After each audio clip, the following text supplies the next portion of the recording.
C'est l'heure de Local Actu, l'information en Périgord sur RLP.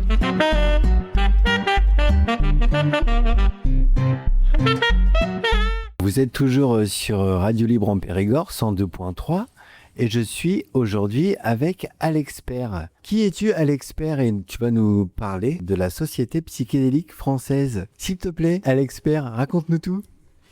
Bonjour Yannou, bonjour RLP. Je suis Alexpert, je suis psychologue de formation, mais je suis là pour vous parler de la Société psychédélique française, qui est une association, loi 1901, qui a été créée depuis 10 ans en France et qui réunit des personnes intéressées par la question des psychédéliques. Des chercheurs à l'origine principalement, des universitaires, qui se sont dit qu'il y avait sans doute des enjeux à réétudier ces substances qui étaient tombées dans l'oubli depuis de nombreuses années et voir si elles pouvaient avoir des vertus thérapeutiques ou mieux comprendre comment elles fonctionnent sur notre cerveau et sur notre société. Donc vous ne faites pas forcément la promotion de l'usage de ces substances qui sont quand même prohibées. Les substances psychédéliques en France sont classées comme stupéfiants et donc il est interdit de les promouvoir par la loi. Par contre, nous pouvons faire part de résultats d'études scientifiques qui montrent qu'il y aurait des bénéfices potentiels dans certaines conditions à les utiliser. Dans quel cadre ça peut être bénéfique pour l'humain ? C'est une très bonne question. Il y a eu énormément d'études qui ont été faites sur le sujet dans les années 50, 60, avant en fait que ces substances deviennent interdites à l'usage. Et là, les études ont été arrêtées parce qu'il n'y avait plus de financement, notamment pour pouvoir continuer à travailler sur ce sujet. Depuis une vingtaine d'années, il y a plein de nouvelles études qui ont débuté sur le sujet et il y a même des pays qui l'utilisent comme médicament. En Suisse, par exemple, il est possible d'aller voir un psychiatre ou d'aller dans un service hospitalo-universitaire et de se faire prescrire de la kétamine, de la MDMA, du LSD, des champignons hallucinogènes pour soigner un trouble qui ne trouverait pas de solution avec les autres médicaments qui existent ou les autres modalités thérapeutiques. Alors, ces maladies, elles peuvent être très diverses. Celles qui sont le plus documentées, c'est notamment les addictions, les personnes qui ont un trouble d'usage de l'alcool ou du tabac. Des études montrent que l'utilisation de la psilocybine, la molécule qui est présente dans les champignons hallucinogènes, peut aider ces personnes à arrêter d'être addictes à l'alcool ou au tabac. C'est aussi utilisé pour les personnes qui ont des dépressions résistantes. La psilocybine aussi a montré des effets très bénéfiques dans ce cas-là. C'est quoi l'objectif de votre association ? Ah oui, la Société psychédélique française, l'objet de l'association, c'est la médiation scientifique et culturelle. Donc comme on le disait, le but c'est pas de faire l'apologie des substances, c'est interdit et c'est pas du tout l'intérêt de l'association. Nous ce qu'on cherche, c'est à diffuser un discours vrai basé sur la science autour de ces substances qui manifestement peuvent avoir des bénéfices et par ailleurs peuvent aussi engendrer des risques et des accidents dans certaines circonstances où elles sont consommées. Et donc l'objectif c'est de diffuser l'information la plus vraie possible autour de ces substances en réunissant l'ensemble des gens qui peuvent s'y intéresser, des usagers, des chercheurs usagers ou usagères, des chercheuses usagers ou usagères. Cette association, elle a été créée et les statuts ont été déposés il y a 9 ans. Nous fêterons nos 10 ans en 2027. Et nous espérons que les auditeurs de RLP pourront nous rejoindre si le sujet les intéresse. Nous organiserons un grand événement pour cette fête d'anniversaire, une boom d'anniversaire pour nos 10 ans, où tous les passionnés du sujet seront les bienvenus. Et comment on fait pour vous rejoindre ? Pour suivre ce que propose la Société psychédélique française, le plus simple, c'est de se rendre sur notre site internet, sociétépsychédélique.fr, ou de nous suivre sur les réseaux sociaux. On est présent sur Facebook, X, Blue Sky, j'en oublie d'autres. Vous êtes plus calé que moi sur le sujet, je suis un vrai boomer dans tous les sens du terme, Yannou, et pour le festival et pour mon âge. Par ailleurs, on a une newsletter. Si vous vous rendez sur notre site internet, vous pouvez vous inscrire, recevoir nos informations régulières sur tout ce que nous faisons, aussi bien sur internet que dans nos antennes en France.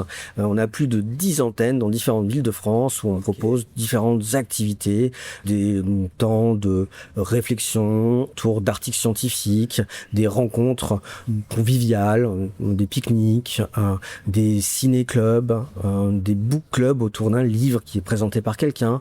Nous organisons aussi j'allais l'oublier, des cercles d'intégration. Ce sont des groupes de parole pour des personnes qui ont vécu des expériences intenses ou difficiles avec ces substances.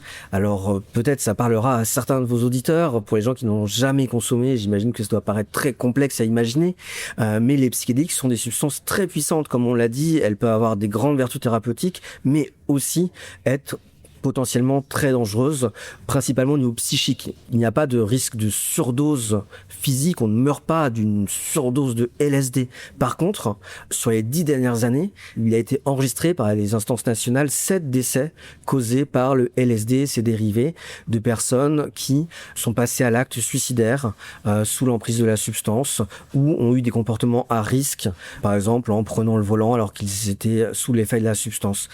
Et donc, il faut mettre en garde sur les dangers associés à ces substances. Physiquement, c'est assez rare, mais psychiquement, un certain nombre de personnes vivent ces expériences comme très difficiles. Et donc, on propose de réfléchir, de partager ces expériences, d'essayer de trouver des solutions pour aller mieux et d'orienter vers les professionnels de santé quand c'est nécessaire. Et ça se passe où, ces cercles d'intégration ? Les cercles d'intégration, nous en proposons un par mois en visio, en ligne, sur une plateforme internet. Ouais. C'est confidentiel, anonyme, gratuit et ouvert à toutes les personnes qui ressentent le besoin de partager cette expérience difficile qu'elles ont vécue avec des personnes qui sont aussi passées par ces expériences. C'est un espace communautaire. On tient beaucoup à ça, en fait, parce qu'on s'est rendu compte que beaucoup de personnes qui ont consommé ces substances, bien souvent d'ailleurs en cherchant un remède pour aller mieux, quand elles en parlent à des professionnels de santé, elles se retrouvent jugées, stigmatisées, voire rejetées par les soignants. Et on pense que vraiment ces espaces de parole de personnes qui ont consommé, ça fait beaucoup de bien. C'est les retours qu'on a des participants à ces groupes. Et donc, une fois par mois, il y a ce groupe en ligne. Et sinon, à des rythmes différents, entre une fois par mois, une fois tous les 2 ou 3 mois, dans les différentes villes en France, nous avons des antennes. Vous les retrouverez sur notre site internet sociétépsychédélique.fr. Est-ce que vous avez des partenaires ailleurs qu'en France ? Complètement. La Société Psychique Française est une association, comme son nom l'indique, française, mais il y a des sociétés psychédéliques un peu partout sur Terre. La nôtre a donc 10 ans, celle de San Francisco, qui était, je crois, la plus ancienne, a pas loin de 30 ans maintenant de mémoire, et il y en a un peu partout sur Terre, et il y a même une association internationale qui s'appelle la Global Psychedelic Society, qui nous regroupe, et donc on est en lien avec des associations similaires un peu partout sur Terre, puisque il faut savoir que l'usage des psychédéliques est en effet répréhensible par la loi dans beaucoup de pays et paradoxalement, il y a un usage important de ces substances. Je tiens à rappeler qu'en France, il y a environ 1 Français sur 10 adultes qui a déjà consommé des champignons hallucinogènes. Ça représente une grande partie des gens qui consomment pour des raisons très variées. Ça peut être pour du plaisir, pour mieux se comprendre, pour chercher à travailler sur soi, pour un aspect thérapeutique ou autothérapeutique, pour faire la fête. Il peut y avoir plein de raisons qui amènent les gens à consommer. En général, ça se passe bien. Des fois, ça se passe mal. Pour revenir sur la question des partenaires, donc en effet, au niveau international, il y a des sociétés psychédéliques partout, mais on est aussi en lien avec notamment les acteurs universitaires et les chercheurs, les médecins en particulier, qui montent des programmes de recherche. On a beaucoup travaillé là-dessus. Un grand nombre de nos membres actifs participent à des projets de recherche dans différentes universités ou centres hospitalo-universitaires, à Paris, à Nîmes, à Marseille, on cite ces 3 villes, en Dordogne, à ma connaissance pas encore, mais peut-être que ça arrive. J'ai ouï dire que un prochain essai clinique allait commencer pour les personnes qui ont un trouble d'usage de l'alcool avec une dépression associée, et dans l'année à venir, notamment sur Bordeaux, sur Bayonne. Donc voilà, là, ça commence à se rapprocher d'ici. Est-ce que vous avez fait des productions avec la Société Psychédélique Française ? Oui, complètement. On est très fiers, même si en général on a beaucoup travaillé sur notre ego. Certains disent que les psychédéliques favorisent la dissolution de l'ego. Alors, je ne suis pas en train de dire qu'on en a consommé, mais en tout cas, on peut se targuer d'avoir commis un ouvrage qui est un manuel de réduction des risques psychédéliques. Et c'est quelque chose qui n'existait pas. On a retrouvé plein de documentation, des flyers, notamment des amis de Technoplus, par exemple, des associations communautaires, de gens qui connaissent bien les substances, qui avaient fait des flyers sur chaque substance, sur les effets associés associés, mais il n'y avait pas un endroit spécifique où était colliger l'ensemble des informations pour réduire les risques autour de l'usage des psychédéliques. Alors, ces substances, je vous ai dit, c'est le LSD, les champignons hallucinogènes, la mescaline, ce type de substances, l'ayahuasca, dont on parle beaucoup aussi en ce moment, ou la DMT, que les amateurs connaissent peut-être. Donc cet ouvrage, le manuel de réduction des risques, il est gratuit, accessible sur Internet. On a tenu à ce qu'il soit diffusé le plus largement possible. Et pour les gens qui en veulent une version papier, il est en édition à la demande sur le site Colibri. Vous trouvez le lien sur notre site. N'hésitez pas à vous le commander pour avoir la version papier. Là, c'est payant à prix coûtant. C'est 10 € à peu près. Et sinon, la version en PDF est accessible pour tout le monde. Ça, c'est un des premiers gros projets qui nous a paru vraiment important parce qu'il n'y avait rien qui s'est là-dessus. Et pour information, il est en train d'être traduit actuellement, même à l'heure où je vous parle. Alors peut-être pas à cette heure-là exactement, mais en ce moment, il y a des camarades de l'association qui travaillent sur les traductions en portugais, en espagnol, en anglais. Et je crois que j'oublie encore une langue, je m'excuse, en turc, il me semble. Donc, Hollandais, je crois. Et en hollandais, absolument, Yannou, je vois que tu as bien suivi le sujet. Et ça montre à quel point, en fait, ce type de support n'existait pas même à l'international. Donc, on est vraiment très heureux de partager ce savoir, cette connaissance avec le maximum de gens. Par ailleurs, on a aussi, un peu plus récemment, rédigé des recommandations ou des conseils pour des personnes qui souhaiteraient s'orienter vers des thérapies underground, c'est-à-dire d'aller consulter des personnes qui vont proposer ces substances dans le cadre de thérapie, ce qui est illégal en France, ou d'aller rencontrer ce qu'on peut appeler des chamans, des personnes qui se présentent comme guérisseuses et pouvant proposer des substances psychédéliques.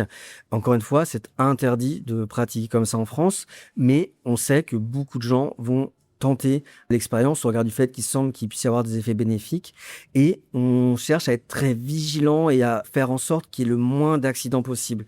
Parmi l'ensemble des personnes qui vont faire ce genre de proposition, dans la mesure où c'est illicite, il y a un risque que certaines personnes soient particulièrement malhonnêtes, voire aient des velléités d'agresser les personnes ou de profiter des personnes en situation de vulnérabilité dans la mesure où elles sont sous l'effet d'une substance. Et donc, on a rédigé un ensemble de conseils et de questions potentiellement à poser si vous souhaitez rencontrer quelqu'un qui propose ce type de service. Encore une fois, c'est interdit par la loi. Ce qu'on propose, c'est plutôt de la réduction des risques, finalement, de se dire, si vous le faites, essayez de le faire en prenant le moins de risques possible. Et j'allais complètement oublier de saluer une autre équipe qui a travaillé récemment sur un document qui vient de sortir. J'en parlais tout à l'heure. L'usage donc des psychédéliques est très répandu dans la population générale, encore plus en ce moment. Il y a des gens qui cherchent à se soigner avec ces substances. Et on a eu beaucoup de retours de personnes qui ne sont pas entendues, comprises, rejetées par les soignants. Et donc, on a créé un annuaire de thérapeutes qu'on appelle psychédéliques friendly, c'est-à-dire des médecins, des infirmiers, des psychologues qui ont accepté d'être identifiés comme professionnels de santé pouvant recevoir des personnes qui consomment, ont consommé ou souhaitent consommer des psychédéliques et ne pas être jugés par rapport à ça.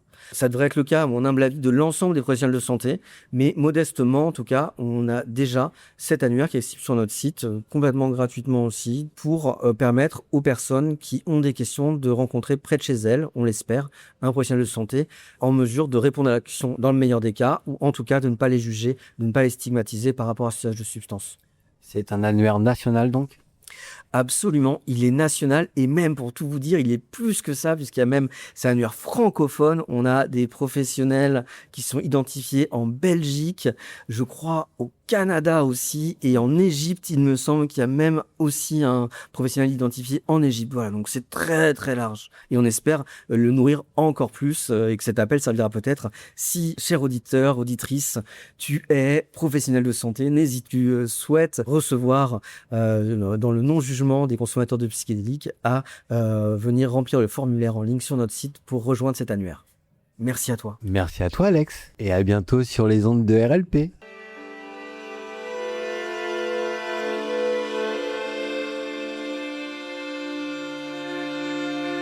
Merci d'avoir suivi cette émission sur Radio Libre en Périgord. Nous espérons que vous avez apprécié ce sujet ou que vous l'avez trouvé intéressant et restez avec nous pour la suite de nos programmes.